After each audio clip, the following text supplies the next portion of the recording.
All right, it's contest here. Come on, we're supposed to be having a good time now. All right. Well, thank you everyone for coming today. Just to give you a quick rundown of events, we're going to open it up with an opening statement from Chris Wallace, followed by an opening statement from Coach Fizdale, and then we'll open it up for Q&A. If you could, please just wait for the mic before you ask your questions and identify yourself. And then we'll do a photo op at the end. Go ahead, Chris. Thanks, Jason. Good afternoon. Before we present the coach, I would like to introduce some special guests of his. Coming all the way from Inglewood, California, is the coach's mother, Ms. Helen Hamilton. Ms. Hamilton?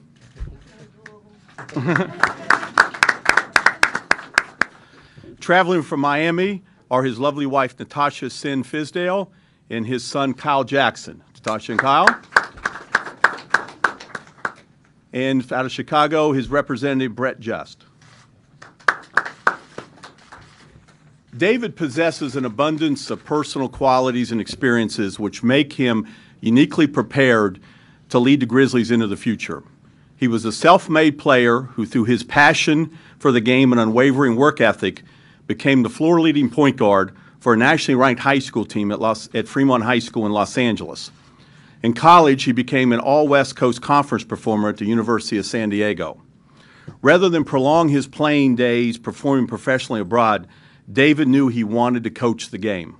So he started out at the bottom of the NBA ladder as an intern under then video coordinator Eric Spoelstra in the Miami Heat's video room. None other than Pat Riley was the Heat's head coach at the time. Having the video room experience on a resume really resonates, as there's no better place to learn the NBA game than through working in a video room of a team. David apprenticed initially as a coach in the college ranks, first at his alma mater, the University of San Diego, and then Fresno State University. He broke into the NBA coaching ranks first at Golden State as an assistant before going to Atlanta, and eventually taking his talents to Miami, where he spent the past 8 seasons. His time at Miami was highlighted by 2 NBA championships and 4 trips to the finals overall.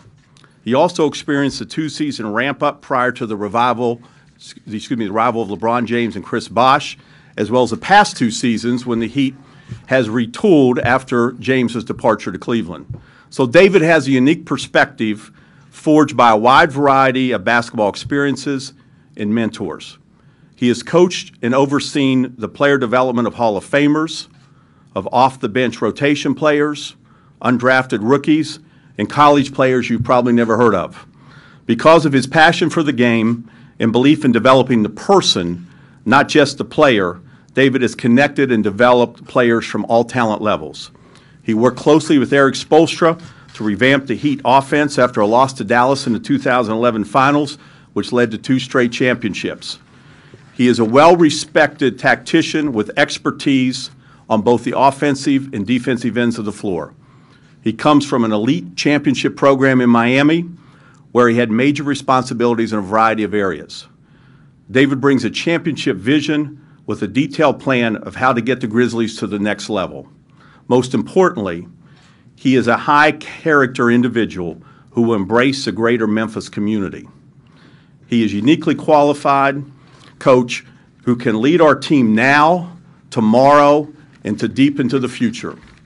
Without any further ado, I present to you the new head coach of the Memphis Grizzlies, David Fizdale. Oh, I love it, Chris. I love it. And I want to get it out the way now. You know, I always told him I wanted to be Juwan Howard when I grew up. So Juwan, the first day I got here, they had an article in the paper and a picture of Juwan Howard named David Fizdale. So I get to be Juwan Howard. But thank you, Chris. I think you said a lot there. Good grief. I didn't know I had all of that, all of those accolades. But I want to start off first by just thanking the Memphis Grizzlies organization, Chris, Robert Pera. All of you guys have just been unbelievable through this process. I mean, it was just so well done, so professionally done, and I just want to thank you for how you handled the whole thing.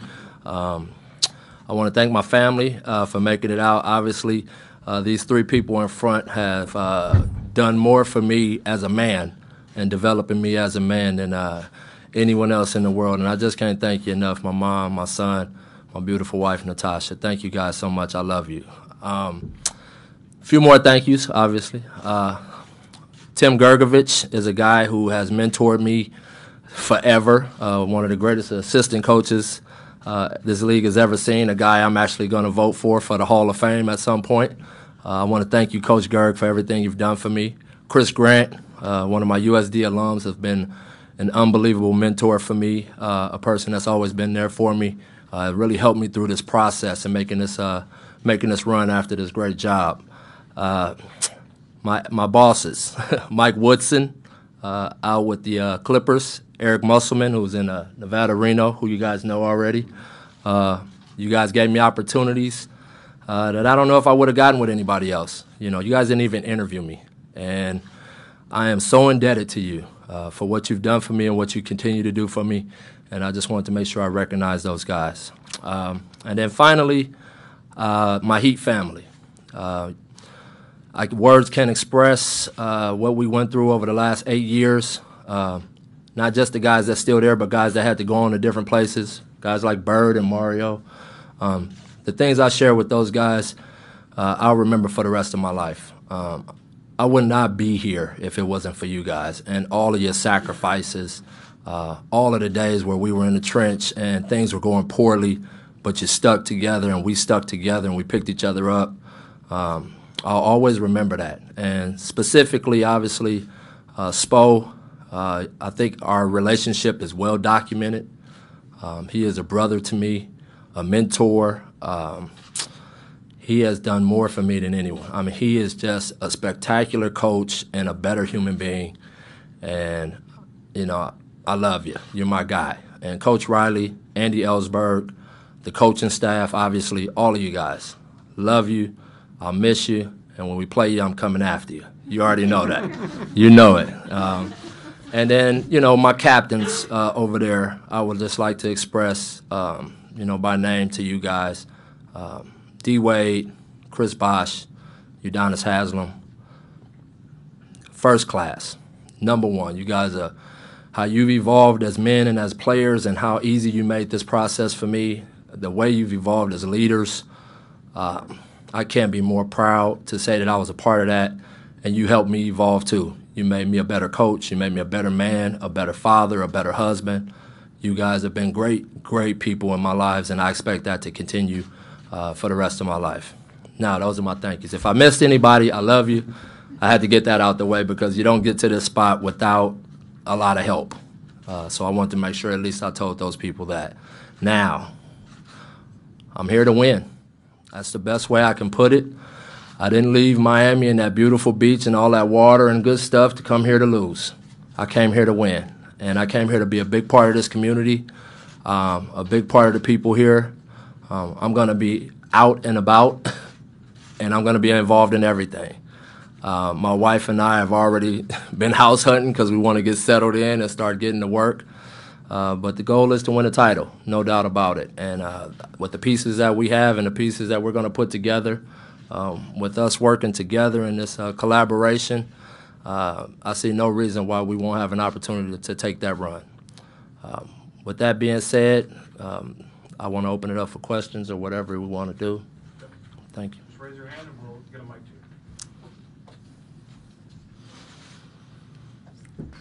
to you. Lee Smith with the Tri-State Defender. Welcome to Memphis, Coach. Thank you. One of the things that this team has struggled with in the past is scoring, and especially as the rest of the league seems to have taken off scoring. How do you propose, having already revamped the Heat offense or been a part of that, what do we have to do here in order to kind of ramp up the offense? Well, I think they already have some ingredients in place to have a running team, a team that can at least play with a higher pace. I don't envision this team as Golden State by any means from that standpoint of just getting up and down the court, launching a ton of threes and things like that. But when you have a team that has defensive habits like the Memphis Grizzlies already have, that's been built by all of the coaches that's come through here, and that kind of toughness and the ability to rebound the ball defensively like that, you put Tony Allen in that mix as a disruptive defender, Mike Conley as a steals guy, there's no reason we shouldn't be getting that ball off the glass or getting deflections and steals and getting up the court a lot faster. I'm going to space the floor a little differently. some things that we did in Miami that were useful and helpful. But at the end of the day, we got to make sure that our defense is turning our offense into creating offense for us. Clay Bailey with the Associated Press over here. Where you at? Dave, right here, Oh, Dave. there you go. All right, all right. What is it about this particular job versus any other that you may have had an opportunity to take before that made this attractive? Well, you know, Chris over here has got some history. And he just happened to work with some guys that I have a high level of respect for, as you can see by my thank yous. When this job opened up, I felt very comfortable knowing that, one, I was going to a place where there was some familiarity. The people that I work with hold Chris in high esteem and spoke very highly of him. Ed Stefanski, I knew people that knew Ed Stefanski and just rave about him as a human being and as a guy who's willing to work with you and help you as a coach along the way and involve you in the process. So that right there was really attractive to me. And it doesn't hurt that they have Mike Conley and Marc Gasol and Zach Randolph and Tony Allen. So you had winning ingredients already in place. You know, I think the thing I was most trying to avoid was a total rebuild. I want to win, you know, and I want to win now.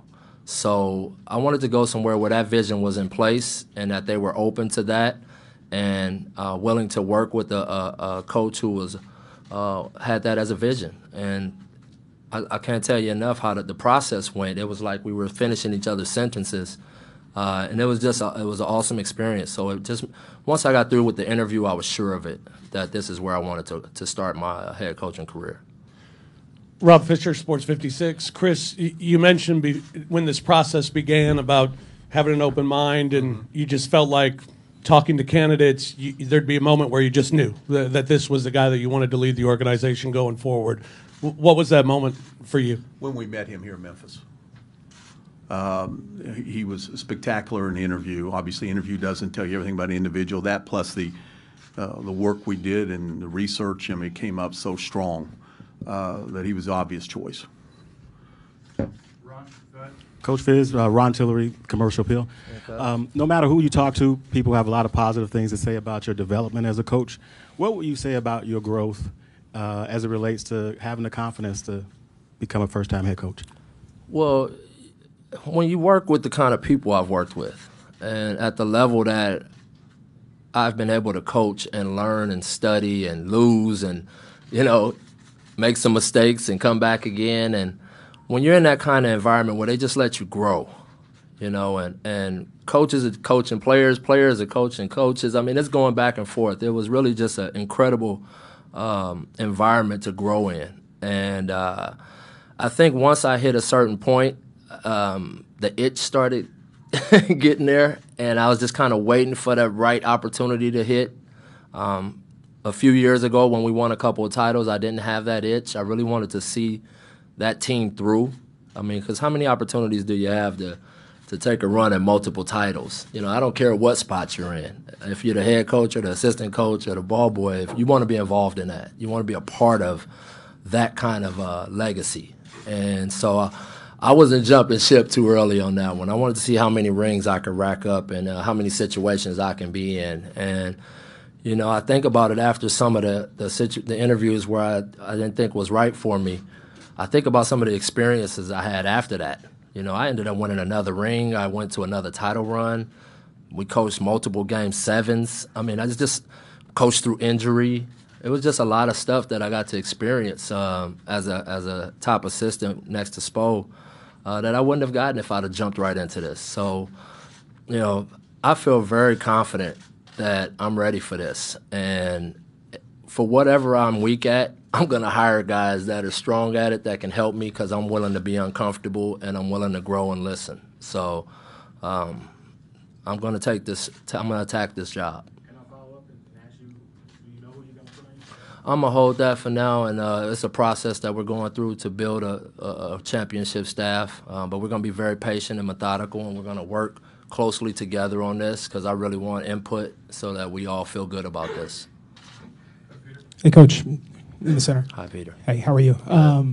You have helped, you and Coach Spoelstra and the staff have helped not only the young players, but the veteran players kind of develop different facets of their game, like Chris Bosh's three-point shooting. With the veteran group here, do you envision new facets of their games, and what do you see for them? Well, I don't want to expose too much information about what I'm going to try to do with these guys, but absolutely. I think as soon as you think a guy can't get any better, then you should move on from that guy. And I just don't see anybody on our roster that way. I think Mark can get better in some areas and can be used in some ways that can really help our team. Same with Zach. I really want to utilize Tony Allen in some dynamic ways. I see a grown-up, experienced championship Justice Winslow right there, and I just think about what Justice did for us in Miami as a 19-year-old, but this guy is seasoned and hungry, and I can just see ways to use him to really help our team. And then obviously Mike Conley, I'm going to put in so many dynamic situations to utilize his skill set and put him in a position to really have an incredible year. Hey, David. Peter Fleischer, Fox 13 Memphis. Welcome to town. I guess you talk pretty confidently about Mike Conley being a part of this team in the future. What is your confidence level like that he'll be back in Memphis? And what were your impressions of Mike before you took this job? I'll start with my impressions of Mike. I would say the point guard position has changed a lot in the NBA, and I would say he is one of the best, if there's any left, of just the pure point guard. The guy that understands when a guy needs a shot, a guy that understands when to put his foot on the gas, a guy that understands when to lead, when to let someone else lead, a guy that knows when to take the shot, and a guy that defends his position at a high level. He's a two-way player. And so preparing for him was a nightmare. And now that I have him, and some of the things I want to do with him, now that I have him, I'm just excited to be able to coach a guy like that in the future. Don, go ahead. Right here. Yeah, David, Don Wade, Memphis Daily News. I just wondered, what were some of the impressions you took away from your meeting with Robert Pera? Fantastic meeting. We speak the same language. He is about culture. He's about leadership. He's about allowing people to do their work, hiring talent and allowing them to do their work. Growth mindset, big time. Like, he's so open-minded to stuff and innovative. And he's a basketball junkie, and I just love that. It's just, ironically, he happened to be playing ball in San Jose when the day I came up there, and he was playing with an old high school legend from L.A. that I grew up with, Terry Cannon, and it was like, this is meant to be. I'm like, that's my guy from back in the day. You're playing ball with him, and we're sitting here having this conversation so freely, and it was just a fantastic conversation, and I think that he's going to be an owner that I really enjoy working for. Jeff Calkins from the Commercial Appeal. Welcome to town. All right. You didn't quite answer the Mike Conley, how confident are you? You're excited to have him. How confident are you that you're going to keep him? And have you reached out? Chris, can you step in on this? And have you reached out? And have you reached out to him yet? So that's question one. Well, I can answer that part of it, right? Right. Yes, I spoke to Mike Conley, and we had a fantastic conversation, a very energized, open conversation, and an honest conversation. And he's gonna get sick of me because I'm gonna follow him. I'm gonna just follow him everywhere he goes, and I'm gonna hound him and teach him and collaborate with him and make him feel a part of this thing in a way that only a guy like D Wade can feel in Miami. That's my approach with him. I see him being a big part of this thing for a long time. So.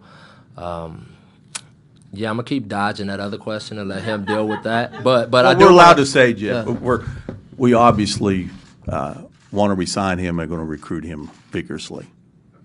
There are some people who think that look at the roster and say they've had 6 great years. Mm-hmm. The trajectory here is not necessarily up. Were you worried about taking on a team that is accomplished and that some think is headed, in the aging direction rather than the upward direction? No, because again, I want to win now. And it's very hard to win with kids, to win at the highest levels, you got to have a mix of both. And so they got great veteran experience of guys that's right in that wheelhouse of going after it. And that's what made it attractive to me, actually, was those guys. And the fact that, what we talked about earlier, I don't believe in putting a ceiling on a guy. I think that they can get better at any age, whether it's shooting, whether it's some kind of skill, whether it's how they view the game, whether it's, physically. I think with the information that we have now about sports science and diet and all of these things, guys can go to another level. I think you saw, I keep bringing up D-Wade because he's my example. I mean, look at the year this guy had with the commitment to those areas. I mean, he was phenomenal all the way through 2 Game 7s. And, I mean, how old is D-Wade now? I mean, he's 34, 35 years old. So at the 2 guard, that's unheard of. So I want to bring that to these guys and collaborate with them in these areas. So, I mean, that's where it's at. And then I also wanted to tell you, we're going to go Fizz with 2 Z's and Grizz with 2 Z's. All right? So that's what it's going to be. All right? Coach Lee Smith with the Tri-State Defender again. Okay. One of the things that helped fans fall in love with this team here over the past 5 or 6 years is what's called here locally grit and grind. Oh, yeah. Culture of, hard work, put on your hard hat, blue-collar type of team. Yeah. How do you take that, marry it with the championship culture that you come from, and create a grit and grind championship culture here in Memphis? I know people don't want to view those Miami teams that way, but that's what we were. That was our motto, was grind them. I mean, right now I'm sure my guys back there are laughing right now because I'm saying this, but, the fact that every coach here has sustained that identity, I think it's a testament to actually the community and everybody here. It's just a reflection of the people here. So I'm not going to lose that. I'm bringing that with me. Defensive-minded, tough. I mean, you think about Pat Riley and what he stood for. I mean, that's what it was. Just the league rules now don't allow you to do some of the stuff his teams were doing out there. But, I want to sustain that. Our defensive system will definitely be a physical one. Obviously, I have some physical guys that can post the basketball and beat you up a little bit. And, I got some guys that are just lockdown defenders on the perimeter. So, yeah, we're going to still grind teams. And hopefully we can get to a point where we can take it even to another level because our offense is putting pressure on them as well. Time for a few more. Carrie? Coach Carrie Anderson with WMC Memphis here, Channel 5. Welcome. Thank you. You mentioned you had talked to Mike Conley. Have you spoken with any other members of the team, and what was the conversation? I only have there? like 2 guys left. I've been trying to reach out to everybody, but I got Zach, I got Mark, Tony, all of our young guys. I still just have a couple more of the veteran guys that I have to make sure I get in touch with, but all of those conversations were just great. I mean, and it's new. I mean, come on, it's always exciting in the beginning. They're not going to like me at some point. I'm already ready for that. I get it, because I'm going to have to be that guy. But right now, I think our conversations have been very open and honest and energized. That's the best way I can put it. And, obviously I want to get their take on everything and how they look at the season coming up. And I want to give them a real defined idea of how I want to do things, but it's also going to be a collaboration, especially with the 4 guys, our legacy guys, our backbone guys. They have to be, the front runners in this deal. And so I really have to have a collaboration with them. And like I said, the conversations went fantastic. And I plan on flying to see every one of them in person, because I want to be on their home turf, in their home with their families. Because obviously I'm going to try to create as close to a family environment and a business place as I can. Peter? Hey, Coach, we saw you this morning in the pre-draft workout. I guess it's a busy couple months here with the draft and then the summer league and all that. Yeah. How do you kind of balance being involved with the team and going to see guys? And I guess what do you envision these next few months being like before camp starts? Chaotic is the best way I could describe it. But these guys have been great. The support staff here has been unbelievable. They're keeping me organized. They're keeping me moving from spot to spot. But, I'm ready for a busy summer. I'm okay with doing the draft and flying to see guys, and then obviously I'm going to be calling on our guys to get back here early and get into the gym and start playing some pickup and connecting and things like that. So I would say, that last month before the season is when I'll hunker down and really get into my groove here in Memphis. But otherwise, I'll probably be on the move most of the time. Last question here, Peter, and then we'll do the photo op. Okay. Coach, you've alluded to your relationships with D Wade and Chris Bosh and LeBron in the past, and Absolutely. your captains, Udonis Haslam, all the guys there. And it's not often that you see a guy go from the video room like you and Eric Spoelstra and develop these kinds of deep relationships with your players. How have you been able to do that? What's the key to that? And then can you continue that as a head coach as opposed to as an assistant? Yeah, I think so. I think you're not going to be best friends with every guy. I mean, it's just how it is. Personalities are different. Relationships are different. You're going to coach every guy, to the best you can. You're going to serve them. I want to really be there to serve these guys and be there for them. But at the end of the day, it's going to be certain guys you just connect to. And those will be the guys that you have those lifelong relationships with. But my door will always be open to those guys. And I think that's what Spo built out in Miami. I mean, he's got some deep relationships there with those guys. And it's not every guy. Some guys go on with their lives, and you might talk to them once every 2 years. But there's other guys that you're seeing every day, and you know their kids, and you know what's going on with their wives and all of that stuff. So I'm just hoping that, I think the culture, a winning culture will help that, obviously, if you're winning. But I also think a culture of service. And when they see that I really care about them as people and as players, then I think that's where you build those deep ties. All right. Thank you. Thank you, guys.